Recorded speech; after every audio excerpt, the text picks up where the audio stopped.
మర్లపడ్డ గ్రామాలు కాంగ్రెస్ ప్రజాప్రతినిధిపై జనాగ్రహం ఎన్నికల ప్రచారంలో ఎదురుగాలి హామీలు మా సమస్యలపై నిలిత ఇంద్రమ్మ ఇండ్లు ఏమైనాయి మంత్రి సీతక్కకు మహిళల నిరసన 6 గ్యారంటీలు ఇచ్చేది ఇప్పుడు వర్ధనపేట ఎమ్మెల్యే అటగిందా ఇండ్ల బిల్లు రుణమాఫీపై పరకాల ఎమ్మెల్యే రేవూరిపై ఆగ్రహం ఎరువుల కొరత సంగతిదని కడియం శ్రీ అని ప్రశ్నించిన రైతు కాంగ్రెస్ పార్టీకి మద్దతు ఇవ్వకుంటే మీ పింఛన్లు కట్ చేస్తా వైరా ఎమ్మెల్యే రామదాస్ నాయక్ వ్యాఖ్యలు మండిపడిన ప్రజలంటూ చూస్తాం అరువులైన ఇంద్రమ్మ ఇండ్లు ఎందుకు ఇవ్వడం లేదని ఆదివారం ములుగు జిల్లా ఏటునారులో మంత్రి సీతక్కను నిలదీస్తున్నటువంటి గ్రామస్తులు అంటూ చూస్తా ఉన్నాం కదా. అసలు ఎంత దారుణంగా ఉందంటే గ్రామాలలో ఒకవేళ మేము పోయి కనుక మైకులు పెడితే బండ బూతులు తిరుగుతూ ఉన్నారు.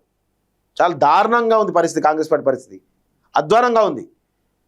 అసలు మామూలుగా తిడతలేరు, అంత దారుణంగా తిడుతున్నారు. ఇక సీతక్క నాకు తెలిసి వచ్చే ఎన్నికల్లో డిపాజిట్ రాదు. సరే ఎవరు అపోజిషన్ లేరనుకుంటారు కానీ అపోజిషన్ అప్పటికప్పుడు వస్తుంది, డిపాజిట్ కూడా రాదు ఆమెకి. అంత ఘోరంగా ఉంది ఆమె పరిస్థితి గ్రౌండ్లో. ఇగో నేను చెప్పిన కదా, రేవంత్ ఆటకు 100 కోట్ల ఖర్చు, ప్రజాధారంతో ఫుట్బాల్ ఆడుతున్నాడట. 11వ ఫుట్బాల్ దిగ్గజం మెస్సీతో ఎగ్జిబిషన్ మ్యాచ్. రేవంత్ గొప్పల కోసం రాష్ట్రం ఇతర పెనుభారం. ప్రైవేట్ కార్యక్రమానికి తెలంగాణ ప్రజల సొమ్ము. కేవలం ఏర్పాట్ల కోసమే 100 కోట్లకు పైగా ఖర్చు. మ్యాచ్ కోసం ఉప్పల్ క్రికెట్ స్టేడియానికి తూట్లు, ఫుట్బాల్ గ్రౌండ్ గా మార్పు, క్రికెట్ పిచ్ కు దెబ్బ. ఇంత చేస్తే రాష్ట్రానికి కలిగే ప్రయోజనం శూన్యం అంటూ చూస్తాను. 100 కోట్లతో పాటు మెస్సీకి ఎంత ఇస్తున్నారు? మెస్సీ ఉట్టినే ఆడతారా?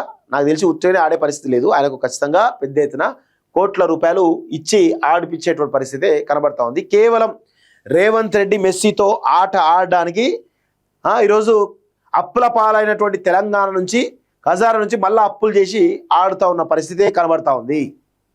ఇది చాలా దుర్మార్గమైనటువంటి విషయం, చాలా దారుణమైన విషయం ఇది.